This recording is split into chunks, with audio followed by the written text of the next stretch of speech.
Bienvenue sur DMG TV, les histoires mystiques. Si tu es nouveau sur la chaîne, n'oublie pas de t'abonner, de laisser un commentaire, de liker et de partager. Je vais raconter une histoire. Il y a un numéro à l'écran sur le plus 237 655 81 90 17. Envoie ton histoire et on va jouer sur YouTube, Facebook et TikTok. On poste 6 histoires tous les jours sur YouTube. La chaîne c'est DMG TV. Ce qu'on fait c'est pour sensibiliser. Donc s'il vous plaît, toujours laisser un like, commenter, partager. Même si tu n'as rien à dire en commentaire, tu peux quand même dire merci pour l'histoire. Et si tu veux t'adresser à quelqu'un en particulier, tu peux dire peut-être histoire 1. Voilà ce qu'il faut faire. Ou alors poser ta question directement après avoir le H1 que tu vas écrire. Ou alors H2 pour dire histoire 2. Voici. Donc, laissez un commentaire, partagez comme d'habitude. On va commencer avec la première histoire. Bonsoir DMG.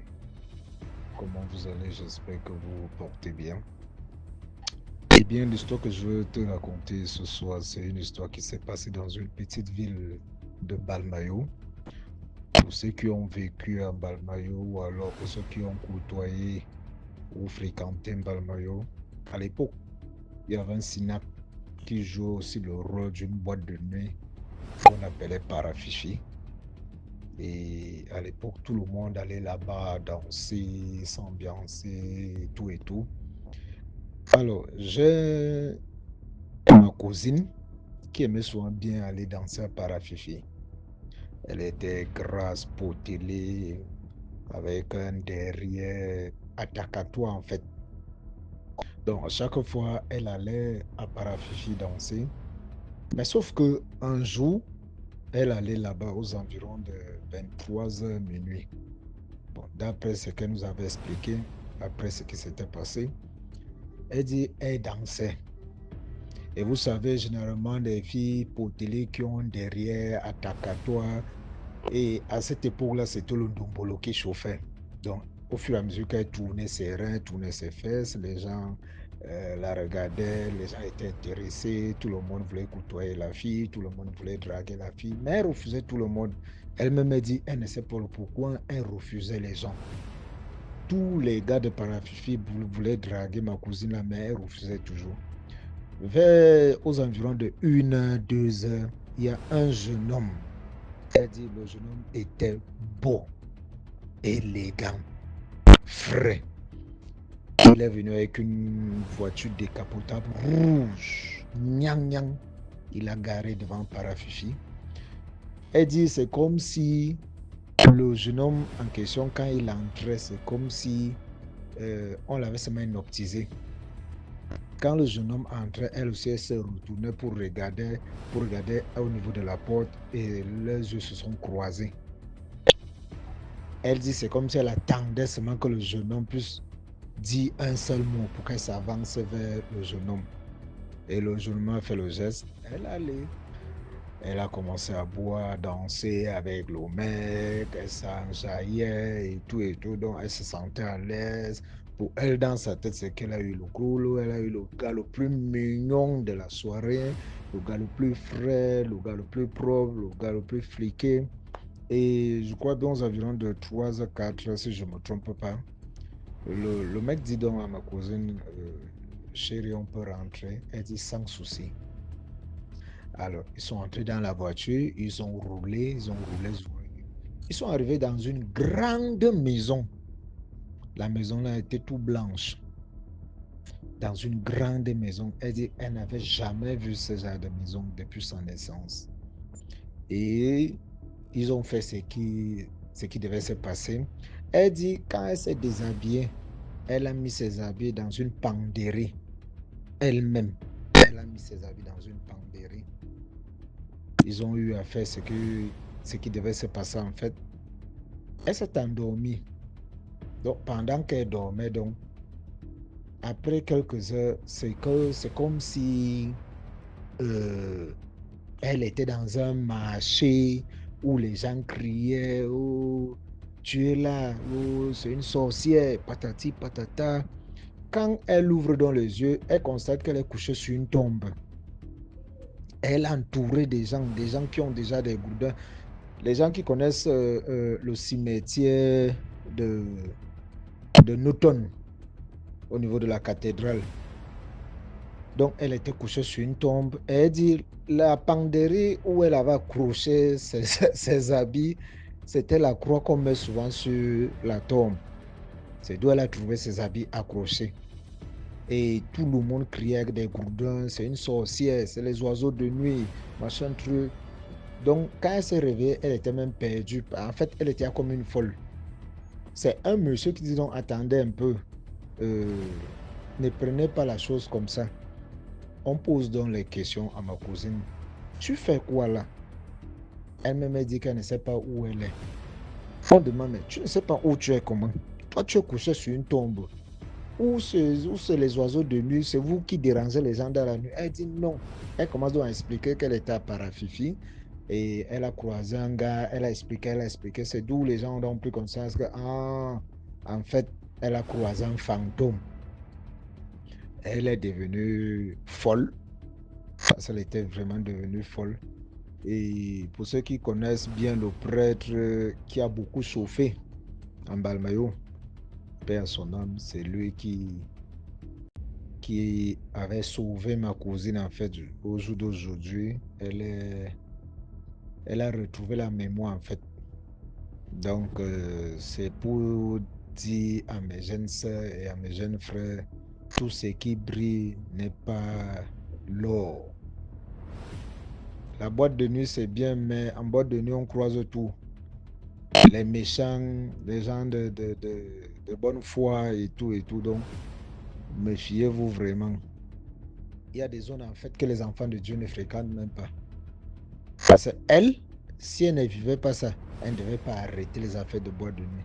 C'est parce qu'elle a vécu ça. Au jour d'aujourd'hui, tu ne peux pas dire à ma cousine là d'aller encore en boîte. Elle va te dire non, parce qu'elle a encore les séquelles. Même comme on l'avait soignée, mais elle a encore ses séquelles. Donc, c'est ce que je voulais partager avec vous. Merci beaucoup pour l'histoire. Maintenant, on passe à la deuxième histoire. Bonjour, bonsoir à la grande famille DMJ. Bonjour, bonsoir à tous les narrateurs. Bonjour, bonsoir particulièrement à DMJ. Sincère remerciement pour tout le travail que vous abattez tous les jours pour nous édifier, pour nous sensibiliser, pour nous moraliser, pour nous ouvrir les yeux. Encore merci. C'est encore moi la Biyanaise. Je vous apporte une histoire que moi-même j'ai vécue. J'avais perdu l'une de mes connaissances et j'étais allée à ses funérailles. Là-bas, après l'exposition du corps dans la maison, dans la cour familiale, nous sommes allés à la messe. Après la messe des requiem, il était question de l'enterrement. Ils avaient mis le cercueil de Kobia parce que c'était une distance. Arrivé au cimetière, lorsque le Kobia s'en va, il retourne à sa propre destination. On laisse le cercueil là, devant le cimetière. Et il y a les jeunes volontaires de ce village qui sont portés volontaires pour porter le cercueil. À la grande surprise, le cercueil, les porteurs ont changé de direction. Où ils veulent partir, ils veulent rentrer dans le cimetière. Destination, de cercueil en train de guider les porteurs. Je n'avais jamais vécu cette scène-là. Le cercueil et les porteurs ont commencé à courir avec le cercueil dans le village. En fait, le mort voulait désigner tous ceux qui sont à la base de sa mort avant d'aller dormir. Le cercueil est rentré dans des familles.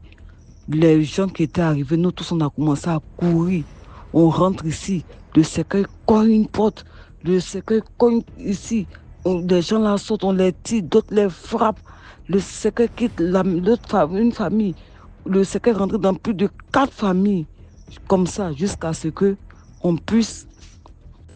Il a désigné 3 personnes. La 4e personne a fui. Là-bas, il y avait une petite forêt. A fui pour aller se cacher dans un champ de VA. Le cercueil, les porteurs ont commencé à courir derrière, aller jusqu'à dans le champ de VA. Nous, on était fatigués. Tellement on était fatigués. Il était de 10 heures. De 10 heures jusqu'à 14 heures, on ne faisait que courir. fatigué, on est assis, on est regardé. Et il a désigné un papa. Le papa l'a dit, quand on l'a fait sortir de là, le cercueil était là. À force de cogner les portes, toutes les vitres là même étaient cassées. Les parents du défunt ont pris un linceul blanc pour attacher, pour fermer un peu la partie visible où c'était cassé. Et les portails ne faisaient que tourner en rond. Ils cherchaient encore, ils cherchaient encore. Ils sont allés tomber, rentrer dans une cour. Dans la cour, là, ils ont attrapé un papa. Il est vieux. Le monsieur est vieux. Quand on lui a dit, ah, qu'est-ce que tu as fait? Il faut parler. Et le monsieur dit, lui, on lui a envoyé, lui, il a fait qu'exécuter. Qu'est-ce que tu as fait? Il dit, lui, il est que le boucher. Les gens l'ont frappé. Le cercueil est rentré ici jusqu'à 14 heures. On ne l'avait pas encore enterré quand on a pris la route pour rentrer chez nous.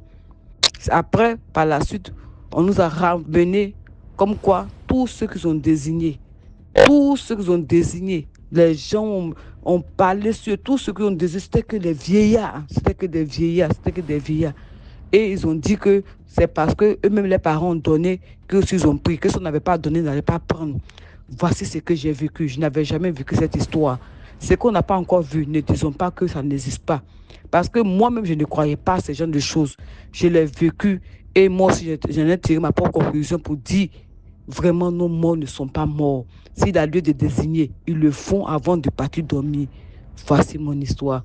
Partagez, likez. Merci beaucoup pour l'histoire. Maintenant, on passe à la troisième histoire. Bonjour DMG, bonjour à toute la famille DMG. J'espère que vous allez bien. Moi, ça va. DMG, je te suis depuis 2022. Je suis une abonnée depuis le Congo-Brazzaville. Donc, c'est la première fois que je vais raconter une histoire. Et cette histoire, je l'ai vécue moi-même. C'est ma propre histoire. Donc, c'est l'histoire... Cette histoire commence un jour, j'étais avec mon frère dans un restaurant du quartier. Il faut savoir que mon frère, c'est un frère du quartier, il travaille dans ce restaurant-là. Et derrière ce frère, il y a un monsieur qui nous a rejoints. C'était son ami, son grand. Donc il nous a rejoints, mon frère m'a présenté au monsieur. Voilà, le monsieur aussi, voilà. À la fin de la soirée, il m'a demandé mon numéro. Je lui ai dit, ah non monsieur, c'est pas possible parce que Non, je l'ai pas directement dit que j'étais en couple. Il a insisté. J'ai refusé, il a insisté. Et après, j'étais obligée de lui dire. Je lui ai dit, ah monsieur, je suis désolée, je suis en couple, donc j'ai pas envie d'avoir des problèmes avec mon gars, donc je vois pas l'intérêt de te donner mon numéro. Lui, maintenant, il me dit, mais non, mais tout à l'heure, on a parlé des histoires des passeports. Hein, vu que tu m'as connu derrière ton frère, on peut rester amis, on peut garder contact, on ne sait jamais demain. Tu peux aider l'autre. Et peut-être que toi aussi, le problème que tu as, peut-être que je vais t'aider. Je lui ai dit, non, si c'est ça, il n'y a pas de problème. Mais si c'est pour me dire que tu m'aimes, pour me dire que tu veux être avec moi, en tout cas, ça, c'est pas possible. Le monsieur me dit d'accord. Donc, je lui donne mon numéro. Et le monsieur commence à m'écrire. Il me dit, non, tu me plais. C'est vrai que tu m'as dit que tu es en couple, mais tu sais, on ne sait jamais dans la vie. Peut-être que je vais prendre soin de toi plus que ton gars. Essaye un peu de me fréquenter et tu verras, peut-être que je suis plus mieux que ton gars et après tu pourras faire le choix. Je lui ai dit non, désolé, je n'ai pas envie de faire le choix, je suis bien dans ma relation, je n'ai rien à reprocher à mon gars, donc je ne vois pas pourquoi je ferais un choix. Donc, pas possible. Donc, pendant 2 semaines, 3 semaines, le monsieur a toujours insisté. Il a insisté, il m'a écrit, il était tout le temps en train de m'écrire. Des fois, il me faisait 2 ou 3 fois, il m'a fait un dépôt pour me dire non, je t'envoie quelque chose à boire, je t'envoie quelque chose à manger. Tu es au boulot, pendant ta pause, achète-toi quelque chose à manger, des trucs comme ça. Moi, j'étais toujours en mode, c'est pas la peine, j'en ai pas besoin, tout ça. Et arrivé un jour, il faut savoir que j'avais une sortie en vue avec ma chorale, je suis dans une chorale. J'avais une sortie en vue. Après, je me suis dit, ah mais attends, les longs yeux DMG, les longs yeux, nous les femmes avec les longs yeux. Je me suis dit, mais tiens, la sortie approche, je n'ai pas assez. C'est vrai que je veux voyager, mais j'ai besoin de quelque chose, acheter ma marchandise, des trucs à vendre et tout et tout. Et si peut-être je me vois, vu que le monsieur insiste, il veut me voir, peut-être que si je me vois avec lui, il pourra me donner quelque chose et tout. C'est vrai qu'il connaît déjà mes intentions, donc je n'ai rien à perdre. Donc, il ne pourra pas me forcer ou bien me dire de faire quelque chose que je ne veux pas parce qu'il connaît déjà mes intentions. Mais je vais quand même, je vais à son rendez-vous. Peut-être qu'à la fin, il pourra, peut-être, vu que c'est quelqu'un qui veut prouver qu'il veut de moi, donc peut-être qu'il va me donner quelque chose et cet argent pourra me permettre d'acheter, de compléter sur ce que j'ai, quoi. Donc, les longs yeux. J'ai finalement, après, je crois, 3 semaines de discussion avec le monsieur, j'ai finalement accepté de me voir avec lui. Donc le monsieur était content, il m'a dit d'accord, je t'envoie ton déplacement, tu veux qu'on se voie où? Il a proposé un coin au bord de la plage, un restaurant au bord de la plage et tout. Je lui ai dit non, par rapport à l'heure, vu que je finis les répétitions à 20h, par rapport à l'heure, en tout cas, je trouve que c'est trop loin, quoi. Pourquoi pas trouver un truc dans mon secteur et puis voilà, quoi, histoire d'être proche de la maison. Il m'a dit non, c'est loin, mais tu vas prendre un taxi et à la fin, et puis je pense que tu ne mettras pas du temps, peut-être 22h, tu rentres de 21h, peut-être à 22h, 1 heure du temps, ça va. Je dis d'accord. Il faut savoir que le restaurant qu'il m'a proposé, je me suis rappelé qu'il y a j'ai un frère qui travaille là-bas. Donc un ami quoi, qui travaille là-bas, qui est serveur dans le même restaurant. Mais je ne lui ai pas dit que je connaissais une personne là-bas. Donc j'ai accepté et tout. Donc la journée avant le rendez-vous, j'étais au travail, j'ai quand même prié, j'ai dit, il faut savoir que moi, avant de sortir, je recommande toujours ma journée. Ce que je fais avant d'aller quelque part, je recommande mon chemin dans les mains du Seigneur. Donc je l'ai fait, j'ai prié. Mais tout au long de la journée, il y a quelque chose qui me disait de faire attention. Quelque chose me disait non, envoie les informations du gare à ta soeur, on ne sait jamais. Histoire d'informer au moins quelqu'un de là où je pars, quoi. Mais tout au long de la journée, j'étais hésitante. Et après, dans l'embrouillement au travail, j'ai oublié de faire signe à ma soeur. Donc finalement, le soir, j'étais aux répétitions après le boulot. J'ai fini à 20h fort. Je l'ai fait signe. Il m'a dit, d'accord, je suis déjà là depuis 19h, je t'attends. Donc je lui ai dit, d'accord, je prends un taxi. Et quand je prends un taxi, il faut savoir que toute la soirée, mon copain, il a commencé à m'appeler pour me dire, oh non, tu fais quoi? Qu'est-ce que tu fais? Je lui ai dit, non, je suis aux répétitions. Oh non, est-ce que tu peux venir? On peut se voir, tout ça. Je ne sais pas pourquoi, mais j'ai envie de te voir ce soir et tout et tout. Je lui ai dit, ah, mais bébé, attends, on s'est vu la semaine passée. Pourquoi aujourd'hui, ce soir encore, tu dis qu'on se voit? Tu connais déjà mon programme. Tu sais qu'aujourd'hui, j'ai répétition. Mais non, mais après les répétitions, tu peux venir, on se voit. C'était bizarre en fait. Je me suis dit, mais ce gars, mais il a quoi? Il a senti quelque chose ou quoi? Donc, mon gars, ce soir-là, il était insistant. Il voulait savoir là où j'étais. Non, dès que tu finis aux répétitions, tu me fais signe dès que tu es à la maison. Donc, j'étais toujours en mode, vous connaissez les femmes avec les longs yeux. Donc, j'étais là, genre, oui, bébé, dès que j'arrive, je te fais signe. Mais je savais que je partais à un rendez-vous. Donc, je suis arrivée, j'ai pris mon taxi. Le soir, j'ai fini de répétition, j'ai pris mon taxi. Je suis arrivée au lieu du rendez-vous. Et dès que je descends du taxi, c'est mon petit ami qui m'appelle. En appel vidéo. Et moi, j'ai décroché l'appel. Je me rends compte que c'était un appel vidéo. J'ai essayé de donner une raison à mon copain. Non, bébé, pour le moment, je fais quelque chose. Là, je suis sous la douche et tout. Je te rappelle. Il m'a dit, d'accord, dès que tu finis, je te laisse au moins 30 minutes. Et après, je te rappelle. Je lui ai dit, d'accord. Donc, j'étais en mode, mais ce gars, il a quel problème? Ce soir, il est bizarre. C'est comme s'il a senti quelque chose, je ne sais pas. C'est comme s'il sentait que je partais quelque part. Donc, il était tout le temps en train de m'appeler. Et moi, j'ai gardé mon sang-froid. Je me suis dit, bon, je ne traîne pas avec ce monsieur. Je traîne peut-être 40 à 45 minutes, 1 heure, je rentre. Donc, je saurais quoi dire à mon copain, quoi. Donc, dès que j'arrive, je fais signe au monsieur. Ah non, je lui fais un message, je suis là. Il me dit, oh non, attends, je viens te prendre. Je me dis, oh, mais attends. Je suis au restaurant, tu me dis simplement là où t'es, je viens te rejoindre. Oh non, attends-moi là-bas, je viens te prendre. Je dis d'accord, je me suis levée à l'entrée du restaurant. Je voyais tout le monde, j'essayais de voir le monsieur, je ne le voyais pas. Après, j'ai traîné quand même, je pense, 5 à 8 minutes là-bas. Je l'ai encore fait signe, je l'ai même appelé, il ne répondait pas. Le téléphone a sonné, il ne répondait pas. Il ne faisait que faire des messages. Oh non, tout ça, excuse-moi, je suis en réunion avec mon chef. Donc, cher, viens, prends une place, assieds-toi. Et dès que je finis avec mon chef, je te rejoins. Moi, déjà, ça m'a tiqué. Je dis, attends, mais le monsieur, depuis des semaines, il insiste à ce que je vienne, il insiste à ce que je me voie avec lui et tout d'un coup, il me dit qu'il est en réunion avec son chef alors qu'il n'est pas censé être en réunion. Il est censé se voir avec moi ici. Comment ça, il est en réunion avec son chef ici? Là, je me suis dit, bon, d'accord, bon, peut-être, on ne sait jamais. Je me suis renseigné chez l'agent de sécurité qui était là. Je lui ai dit, la boisson, c'est combien? Au cas où le monsieur me fait un faux coup, comme chez nous ici, on dit un faux kata. Au cas où le monsieur me fait un faux kata, j'ai de quoi payer, quoi. Je sais que j'ai de quoi payer tout ça, mon transport du retour et tout ça. Et ce que je peux peut-être consommer. Donc le monsieur aussi m'a conseillé, non, il faut prendre la boisson locale. C'est 2000 francs la boisson locale. Donc si tu prends quelque chose de 2000 ou plus, donc tu sais déjà que par rapport à ce que tu as dans ton sac, tu sais ce que tu peux prendre. Je dis d'accord. Je suis allée m'installer au bord de la plage. J'essaie de voir. Quand je suis passée, j'ai remarqué. J'ai vu mon frère qui travaille là-bas. J'ai aussi vu un frère de l'église qui jouait au piano là. Il y avait comme, je ne sais pas comment on appelle ça, il y avait un cabaret là-bas, il y avait des artistes qui étaient en train de prester. Et mon frère était en train de jouer au piano. C'est quelqu'un que je connais à l'église et tout. Il m'a salué, mais qu'est-ce que tu fais là? Je lui ai dit, ah non, je suis venu, je viens me voir avec une personne là et tout. Ah d'accord.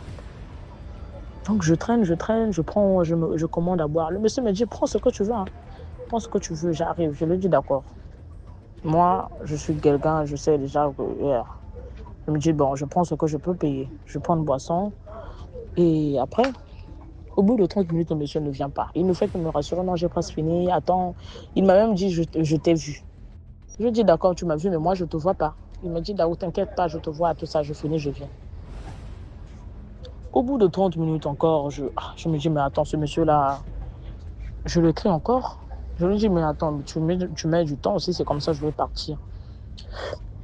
Le monsieur me dit, non, donne-moi encore 20 minutes. Je lui ai dit, non, je ne te donne plus 20 minutes. Là, je paye ma facture, je rentre. C'est là que le monsieur me dit, non, désolé, excuse-moi, je te dis la vérité, je ne suis pas au restaurant là. Je lui dis, comment ça? Oh non, je ne suis pas là où tu es. Je suis non loin de là où tu es. Je suis au Mirador. Donc, c'est un restaurant un peu... C'est aussi au bord de la plage, mais c'est un peu loin de là où j'étais.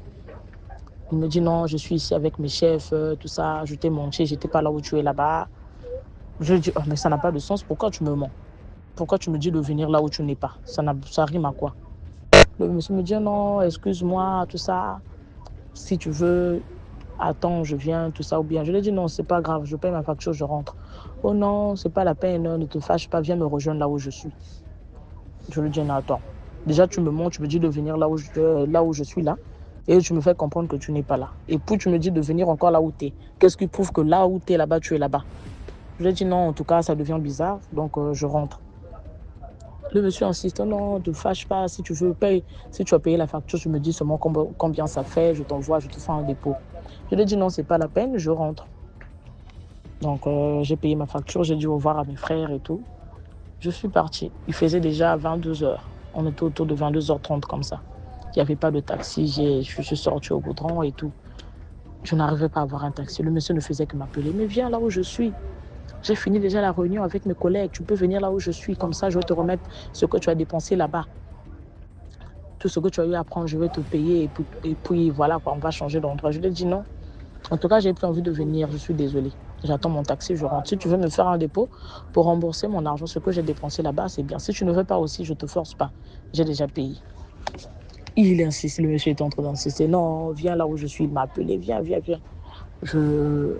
Donc j'étais ferme, quoi. Je lui ai dit non, en tout cas, je ne viens pas. Je suis désolée. Ce que tu as fait, ça n'a pas de sens. Moi, je n'ai pas envie de venir là où tu es. Voilà, je rentre. Tout d'un coup, je reçois un message. Maintenant, le monsieur m'écrit. Il me dit, tu t'attendais à quoi? Moi, je lui dis, comment ça, je m'attendais à quoi? Mais non, vous les filles, ça c'est un message qui me dit, vous les filles d'aujourd'hui, vous n'avez pas peur. Vous n'avez pas peur. Quelqu'un t'invite, une personne que tu ne connais pas, tu viens au rendez-vous de la personne du moment que tu as déjà dit à la personne que tu es en couple. Pourquoi tu viens encore au rendez-vous de la personne? Je lui dis, ah non, mais je suis venue. Connaissez-nous les femmes, je ne peux pas dire la vérité. Je ne peux pas dire que je venais pour que peut-être que tu vas me donner quelque chose et tout, voilà. Je lui ai dit non, je suis venue par respect, tout ça, par respect pour mon frère, parce que je te connais derrière un frère, et puisque tu étais vraiment insistant, et puis tu m'as dit que tu voulais me parler de quelque chose, tu vas me demander quelque chose par rapport à mon travail, voilà. Donc du coup, Je me suis permis de venir. Le monsieur me dit non. En tout cas, tu as la chance, il faut beaucoup prier. C'est le monsieur qui me fait un message. Il m'a bombardé les messages. Il me dit tu as la chance, il faut beaucoup prier. Dieu t'aime. Là où tu pries, là, comme tu ne faut jamais abandonner la prière, ma soeur. C'est un conseil que je te donne en tant que frère. N'abandonne jamais la prière parce que Dieu t'aime. Dieu t'aime. Parce que ici, il y a des hommes, vous savez qu'il y a des sacrifices qui se font ici. Hein? On peut t'inviter quelque part et on te coupe les organes, on te tue. Tu perds ta vie comme ça. Déjà, tu dis à une personne que tu es en couple et puis tu viens à son rendez-vous. Tu ne sais pas, par jalousie, la personne peut te faire du mal. Moi, je lui ai dit, ah non, si c'est ça, donc tu m'appelais aussi pour me faire ce coup. Moi, je lui ai dit, d'accord, pas de problème. C'est vrai que j'ai été naïve, mais je ne savais pas que tu allais me faire ce coup-là parce que je t'ai connu derrière une personne que je respecte. Donc, voilà quoi. Si tu as pensé que c'était bien, si tu as pensé me faire ce coup, merci. Et je prends en compte tes conseils. Mais quand tu me dis, là, il faut beaucoup prier, Dieu t'aime, ça veut dire que tu avais des mauvaises intentions, tu voulais me faire quelque chose ou quoi? Le monsieur maintenant fait genre, oh non, je ne suis pas un malfaiteur, mais je te donne juste un conseil en tant que frère, fais attention. Tu ne sais pas avec qui tu marches. Même ton frère que tu dis là, que tu es venu par respect pour ton frère, tu ne connais pas le cœur de ton frère. C'est un conseil que je te donne. Prochainement, avant de sortir, ne rentre pas tard. Et quand tu rentres tard, rassure-toi de rentrer avec les personnes que tu connais. Parce que le dehors est mauvais, on peut te faire du mal. En tout cas, continue de prier. Si tu continues de servir Dieu comme tu le fais là, en tout cas, tu verras des grandes choses dans ta vie parce que Dieu t'aime. Moi, je te dis que Dieu t'aime. C'est ce que le monsieur me dit. Donc, j'étais là, j'avais maintenant peur. Il faisait nuit. Je n'avais pas encore eu mon taxi. Hein. J'étais encore dans les parages. J'étais en train d'attendre le taxi. Donc, j'étais effrayée. Je lui ai dit, donc quoi, j'ai raté quelque chose. Tu as voulu me faire du mal. Et je ne sais pas, qu'est-ce qui t'a empêché de le faire? Ou bien tu m'as vu causer avec une personne que je connais là-bas. Peut-être que tu m'as vu et tu t'es éclipsé, quoi. Il a commencé à dire, non, je ne suis pas un malfaiteur, mais je voulais te dire que vraiment, te faire comprendre que le dehors est mauvais, que prochainement, ne viens pas à un rendez-vous. Ne viens pas au rendez-vous d'une personne que tu ne connais pas. Je lui ai même dit, mais souvent, les personnes qu'on rencontre en chemin, même mon copain qui est maintenant mon copain aujourd'hui, le monsieur qui est maintenant mon copain aujourd'hui, c'est pas une personne que je connaissais avant. Je l'ai croisé dans la rue, il m'a dragué comme ça se passe et tout, puis voilà. Tu dis que toi, tu avais des mauvaises intentions, tu voulais me faire quelque chose parce que tu as insisté. Malgré que je t'ai dit que j'étais en couple, tu as insisté pendant des semaines. Tu as insisté. Ça veut dire que tu voulais faire quelque chose et tu n'as pas pu le faire. Parce que tu me dis de m'accrocher à Dieu, Dieu m'aime beaucoup, c'est pas pour rien que tu me le dis. Il m'a commencé à me dire, oh là-bas, là, il faut faire attention, tout ça. Moi, je suis mariée, j'ai ma femme, tout ça. Tout. Là, maintenant, il me dit la vérité qu'il n'est pas célibataire, il est marié, tout ça, tout ça.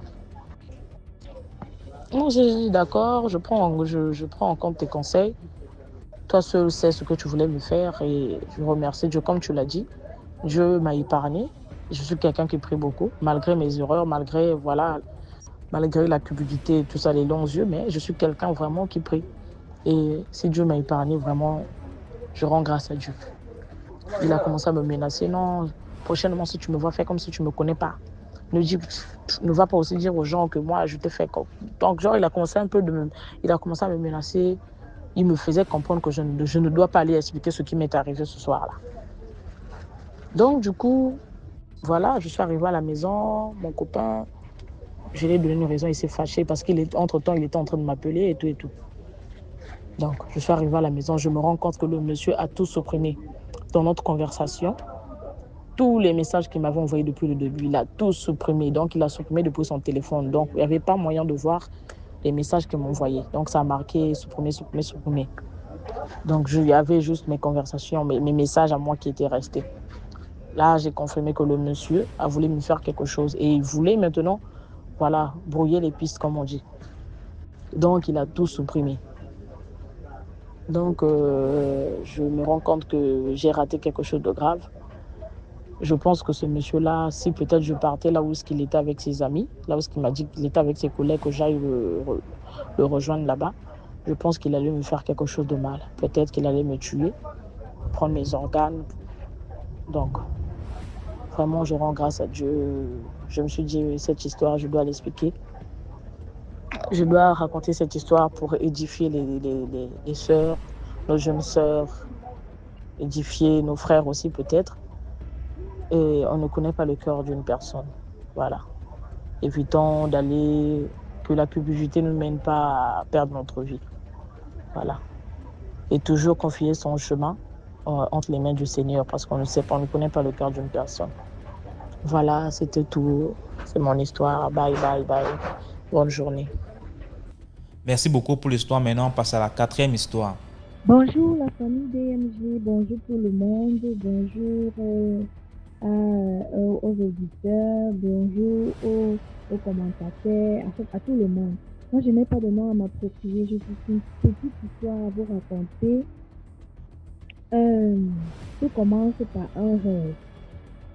Je fais un rêve où je suis dans mon village et ensuite, dans le rêve, j'étais au TOD en fait, dans mon village et dans ma tête, dans mes rêves, c'était ma grand-mère qui était décédée. Arrivé à un moment, quand on dit on attend le dé, ils sont allés chercher le corps à la mort, on attend le corps à la maison. Le corps est venu dans un cercueil. Après, subitement, je vois un autre cercueil derrière le cercueil de ma grand-mère. Et le cercueil était plus petit, donc c'était pour dire le cercueil d'un jeune. Et le cercueil de devant, qui était le cercueil de ma grand-mère, c'était un grand cercueil. Lorsqu'ils arrivent à la maison, ce petit cercueil-ci ça traverse le grand cercueil, dans le cercueil de ma grand-mère. Ça ancre en premier. Lorsque ça ancre, au lieu que ça se place au salon, on dirige ce cercueil dans la chambre de un de mes oncles. Sinon, je demande que, bon, je vais donner le nom de Robert. Sinon, je demande que comment, au lieu de poser le cercueil au salon, on pavait le cercueil dans la chambre de Robert. Le rêve est passé. Et je me suis levée, je n'ai même pas prié. Ensuite, je suis allée chez ma mère. Je raconte cette histoire à ma mère. Ce rêve à ma mère me dit, arrière de nous. Parce que ça passe vraiment loin. Une semaine après, alors, parce qu'à ce moment-là, j'étais enceinte. Et lorsque j'avais les contractions qui me dérangeaient, les contractions ont commencé 3 jours avant la mort de cet homme. J'avais des contractions, mais ça s'arrêtait. C'est comme ça que ma mère me dit, bon, normalement, quand les contractions sont déjà fortes, c'est là où on doit aller à l'hôpital. Après, ce jour-là, je pars encore chez la maman, je dis, ça me donne pas, il faut qu'on aille à l'hôpital. Elle me dit, c'est pas fort, donc patientons, quand ça va être fort, ça va, on ira. Moi, je me dis donc, bon, on est resté là toute la journée. En soirée, je dis que bon, quand tu vas pas me mener à l'hôpital, moi, je rentre encore à la maison. Étant assise là, fatiguée, de me lever pour rentrer à la maison, mon téléphone sonne. Lorsque mon téléphone sonne, je vois son numéro écrit. Je demande, je dis, il est encore en train de m'appeler pour me déranger comme il a l'habitude de le faire. Quand je décroche le téléphone, une femme me répond derrière. Bonjour, je dis bonjour. Elle dit, mais excusez-moi, on a trouvé ce téléphone et on aimerait rendre ce téléphone au propriétaire. Je lui demande donc de quel côté. On m'a dit que nous sommes sur la route de Ngoumou, bref. Je dis, ok, allez dans tel village, vous allez vous demander le numéro de... Vous arrêtez à la chefferie et vous demandez le nom, je vais donner le nom de Robert et on va vous indiquer sa maison.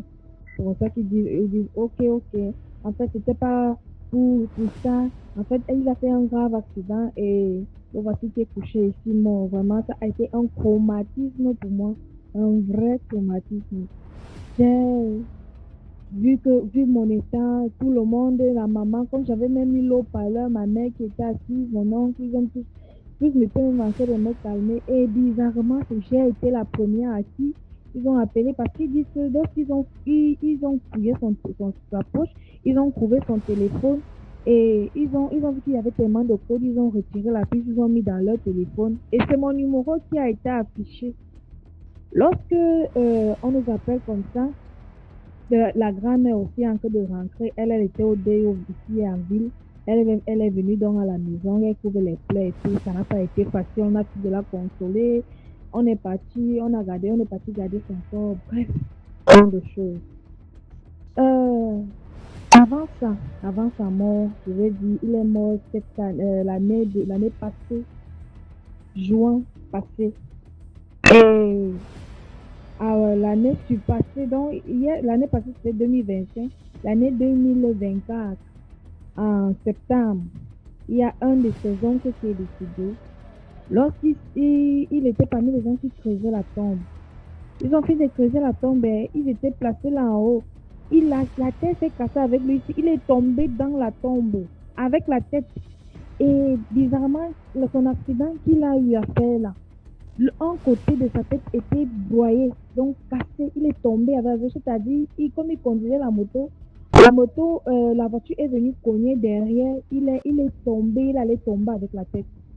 Et lorsqu'il est tombé dans la tombe là, il était tombé d'un côté, donc il y avait la terre sur le visage. Lorsqu'on est venu nous dire que Robert est tombé, Robert est mal tombé là-bas dans la tombe, on disait seulement, bon, on n'a pas cherché. Donc il a encore vécu 1 an avant sa mort. 1 an avant sa mort.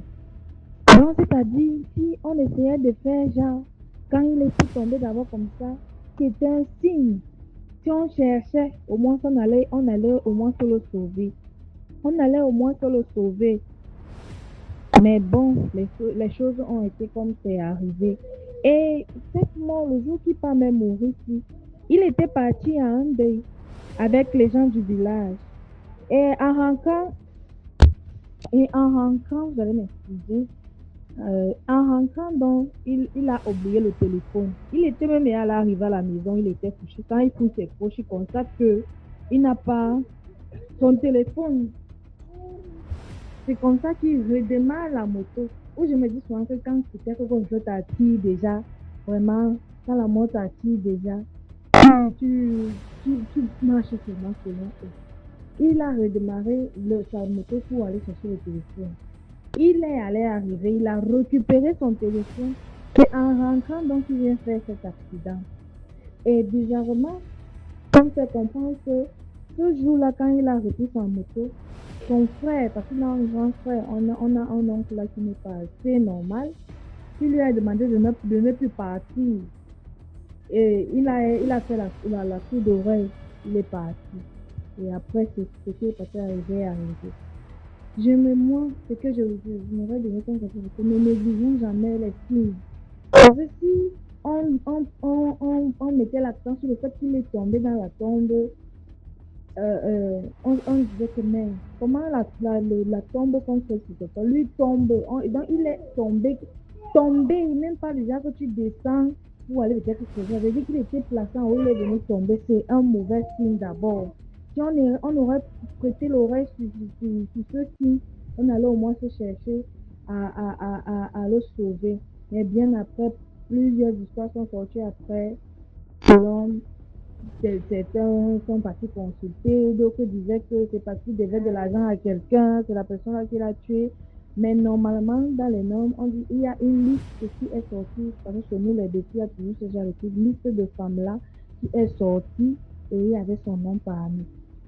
Donc, c'est sorti bien après on l'a plutôt pris aux femmes-là. Mais bon, le Seigneur a fait ce que a permis, si le Seigneur a permis, le seul truc qui reste à faire pour lui, c'est de faire les prières. Merci beaucoup DMG, abonnez-vous, commentez, likez, beaucoup de bénédictions pour vous. Merci beaucoup pour l'histoire. Maintenant, on passe à la 5e histoire. Bonjour DMG, bonjour l'équipe. Merci à tous de nous édifier. Vraiment, comment dirais-je, je connais cette émission depuis plus de 5 ans. Mais en ce moment, et que j'écoutais souvent les histoires des autres, etc.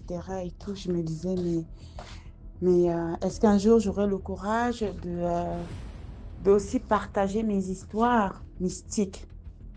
Parce que c'est vraiment mystique, quoi. Et c'est mon histoire.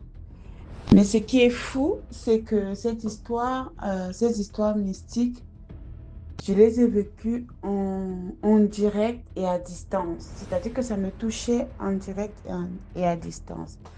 Donc, partager, liker, donner de la force. Je commence à prendre confiance aussi, hein, à raconter.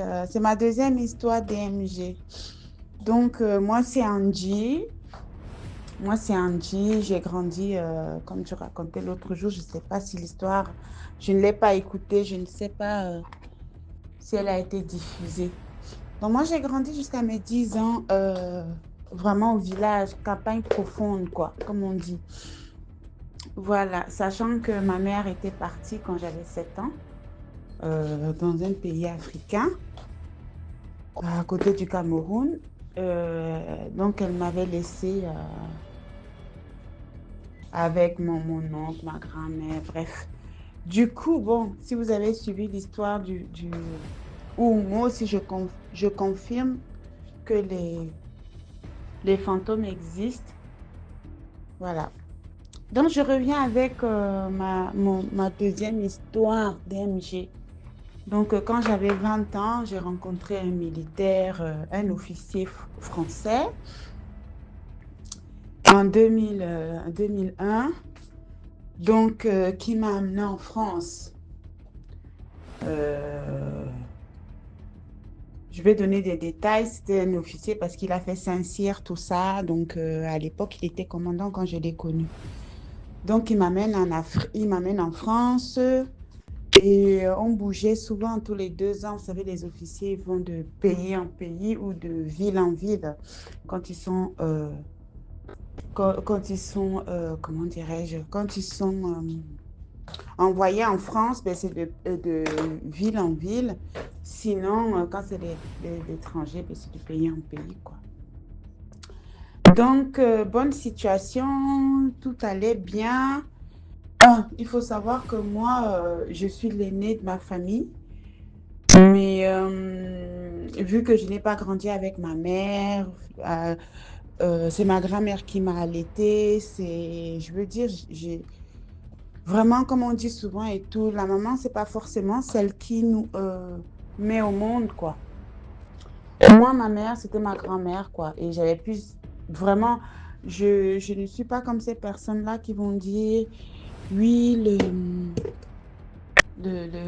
ma mère, c'est mon Dieu sur terre, parce que j'ai pas ce sentiment-là.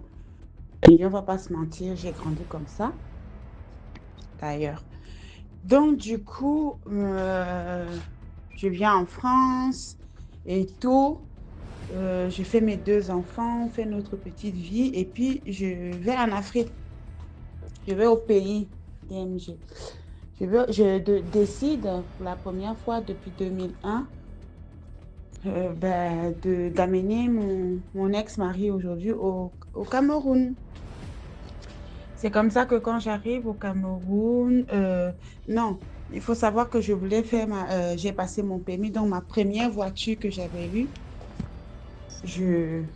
on a décidé, lui et moi, de l'envoyer au Cameroun. Ne sachant pas vraiment les rouages, comment ça se passait et tout. Mais moi, je dirais que tout ce que Dieu fait, bon, on a mis... parce que ici, à Decathlon, on peut acheter... Tu peux acheter des armes pour chasser et tout, mais sincèrement, on ne connaissait pas les démarches en plus derrière et tout. Donc, lui, il met parce que c'est un chasseur. Lui, il met son Winchester, comme ils disent et tout, vraiment un bon fusil. Et il en prend un aussi pour mon grand-père, parce que mon grand-père était un grand chasseur et tout. C'est comme ça qu'on met dans la voiture, bêtement et tout, on ne fait pas les démarches, rien du tout. Donc, quand la voiture arrive, tous les 4 et tout, c'était bien d'avoir une voiture. Donc, quand la voiture arrive et tout, forcément la fouille, forcément, moi ne sachant rien, comme on dit Dunguru, je n'avais rien prévu. Lui aussi, je pense que il n'en savait pas plus. En fait, il s'est lancé dans un truc comme ça où pour lui, c'était normal, quoi. Que que la voiture passe avec les armes. Donc, la voiture arrive au Cameroun, sachant que je m'étais mariée ici en France. Quand je me suis mariée, j'avais pas beaucoup, il y avait quasiment pas de membres de ma famille de sang, quoi. Donc, c'était prévu que 2007, là,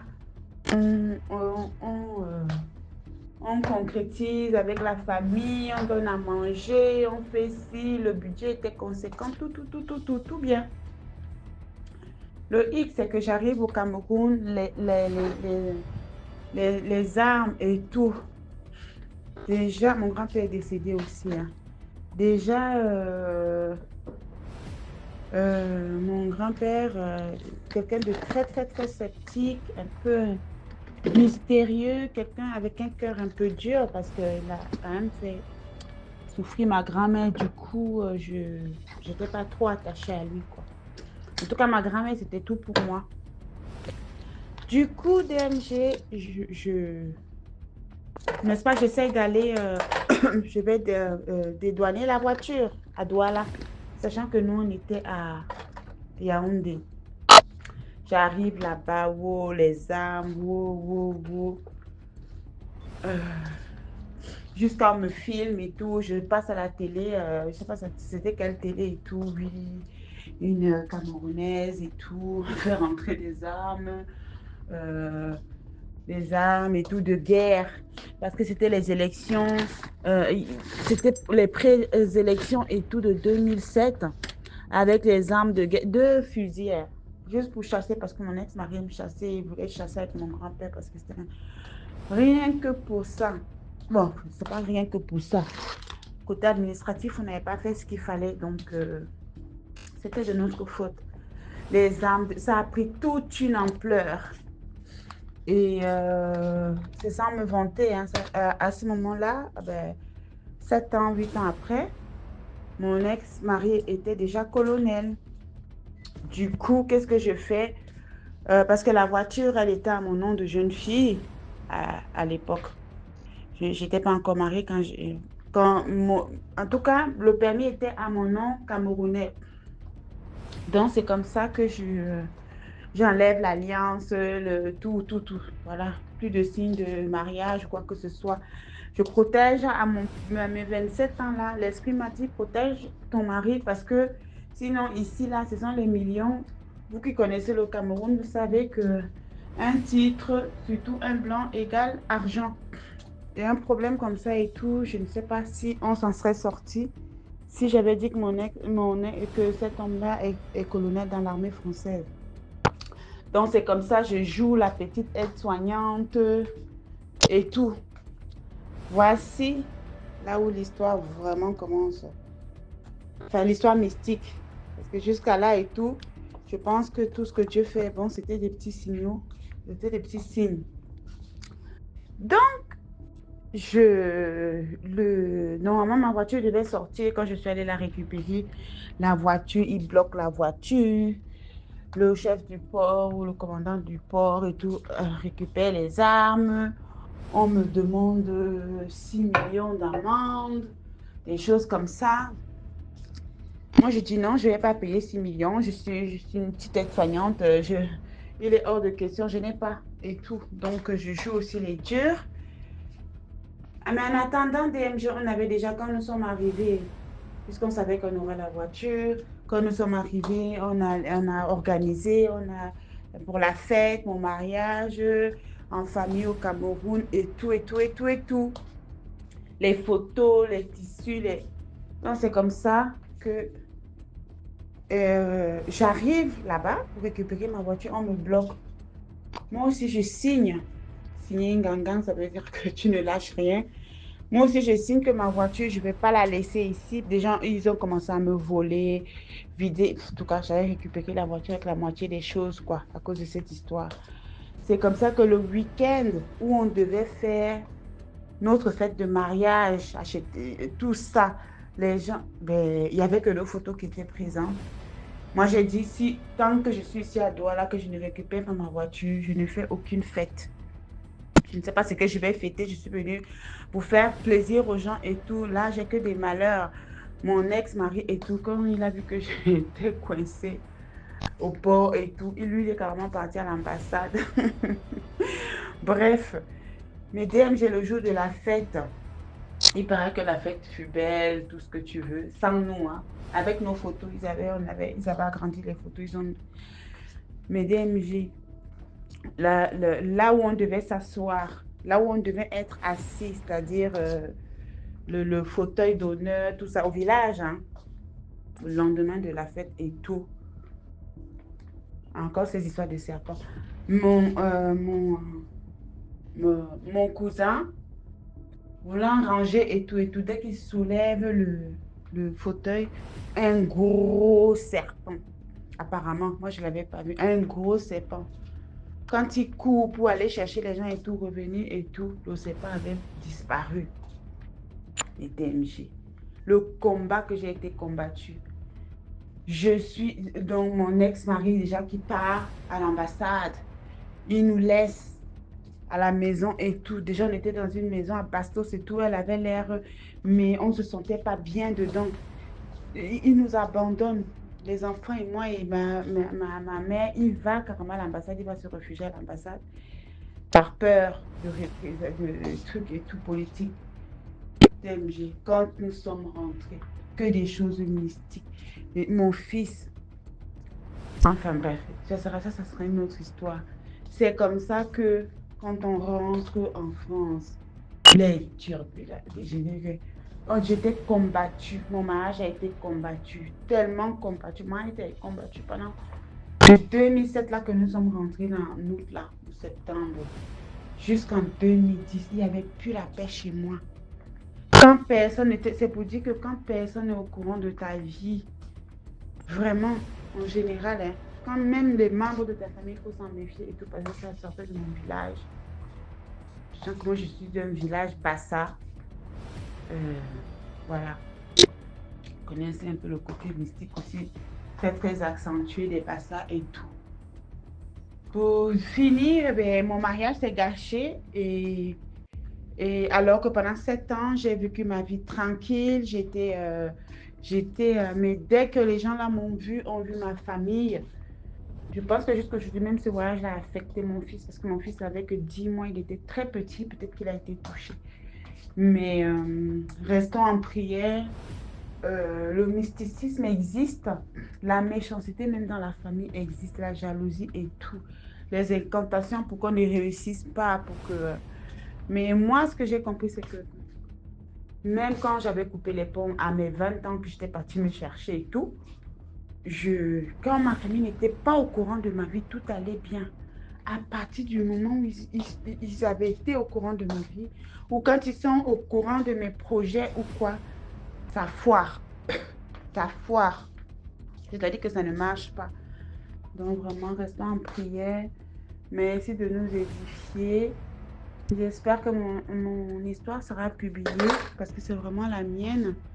Mais j'en ai beaucoup d'autres et je pense que au fur et à mesure, soyez indulgents et tout. J'apprendrai à bien narrer, quoi.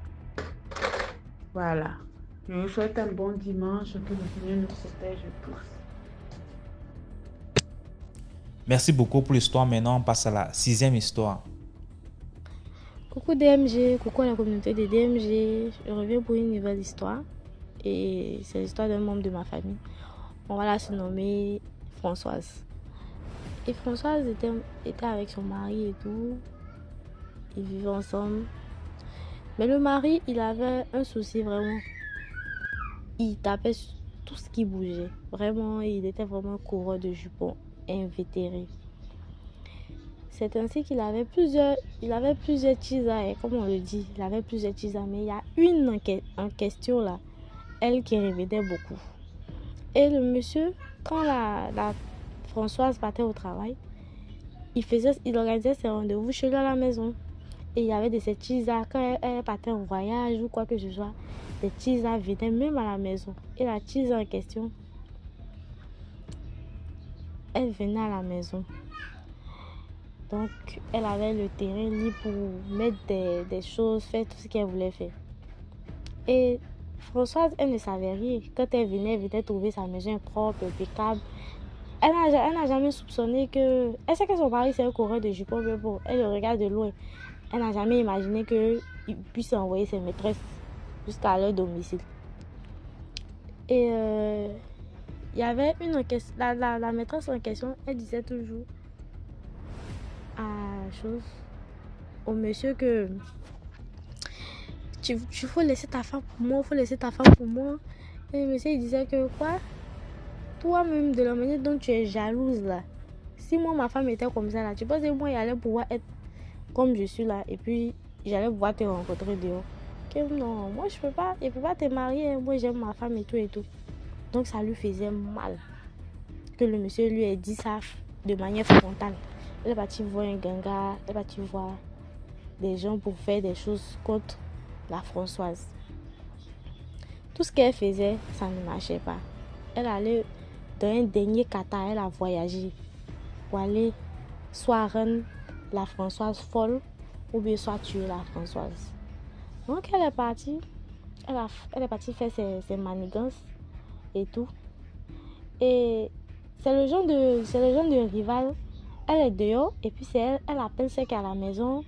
Elle la menace que oui, tu vas partir comme ça. S'il se croise dans la rue, elle lui fait des menaces. C'est ça, une fois elle a croisé dans la rue et elle a fait des menaces. Elle lui a dit que toi, tu vas partir de ton foyer, tu vas même pas voir dedans. Donc comme la Françoise est rentrée à la maison, elle a fait asseoir son mari et elle lui a dit que depuis tu cherches les femmes dehors et tout. Moi, tu vois que je parle pas. Je te laisse parce que je me dis que ce que tu cherches là, un bon matin tu auras. Voilà. Tu vois que je ne parle pas, je ne dis rien. Mais ta maîtresse, un tel, on va lui donner le nom de Ashley. Ta maîtresse Ashley, elle vient jusqu'à un truc. Elle vient me conforter pour me dire que oui, moi j'ai quitté mon foyer et tout. Faut lui dire ce sur quoi elle compte. Et puis elle me dit ça là. Elle va s'étonner que ça va se retenir contre elle-même. Voilà. De la manière qu'elle est partie s'asseoir sur quelque chose et puis elle dit ça là. Il faut lui dire, c'est pas d'où moi je vis. Voilà. Il faut lui transmettre mon message. Et son mari en question, il dit, mais non, pourquoi tu dis ça? Moi, je suis pas avec elle et tout. Il essaie de nier. Alors, sa femme lui dit que si tu n'es pas avec elle là, elle peut pas venir me parler comme ça. Elle peut pas me dire ce genre de choses. Forcément, tu es avec elle. Mais voilà le message que j'ai à te donner pour elle. Ça n'a même pas fait 3 mois. La dame Ashley là, elle est tombée malade. Elle est décédée. Et son mari, il vient lui dire à la maison que maintenant tu es contente, hein? Tu es contente. Ashley, elle est décédée. On s'en va faire sa veillée. Toi, tu es une sorcière. C'est ça, la dame Françoise lui dit, mais elle sait pas sur quoi. On dit qui s'y frotte, s'y pique. Elle sait pas à qui elle a fait. Et puis, elle sait pas si tout le monde en fait médicaments. Hein. C'est pas tout le monde en fait médicaments. C'est pas tout le monde aussi on lance sort. Moi, j'étais là, ici, là, quand je fais mes prières de combat, là, tu sais ce que je combattais? Est-ce que tu m'as déjà demandé pourquoi je suis rentrée dans ces moments intenses de prière, là? Tu sais ce que je combattais? Ah bon, d'accord, tu sais pas. Ta Ashley, là, elle est partie donner mon nom quelque part. Voilà. Donc, quand j'ai fait mon retour à l'envoyer, là, ça ne m'a pas eu, c'est reparti chez elle. Voilà. Donc, chercher mari de quelqu'un là, c'est quelque chose. Mais vouloir tuer l'épouse qui n'a rien demandé, c'est autre chose. Et la Françoise, elle n'est plus avec le monsieur en question. Le monsieur en question, il s'est remarié avec une autre femme. Une femme. Ça aussi, c'est une autre histoire. Parce qu'il y a une histoire derrière ce mariage-là que je reviendrai expliquer sur DMG ici.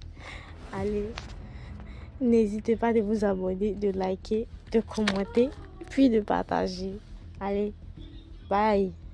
Merci beaucoup pour l'histoire. Voilà, c'était tout pour aujourd'hui. J'espère que tu as aimé la vidéo d'aujourd'hui. Sinon, laisse un commentaire, like, partage. Si tu n'es pas encore abonné, abonne-toi. On se prend demain 12h pour une nouvelle vidéo. Ciao.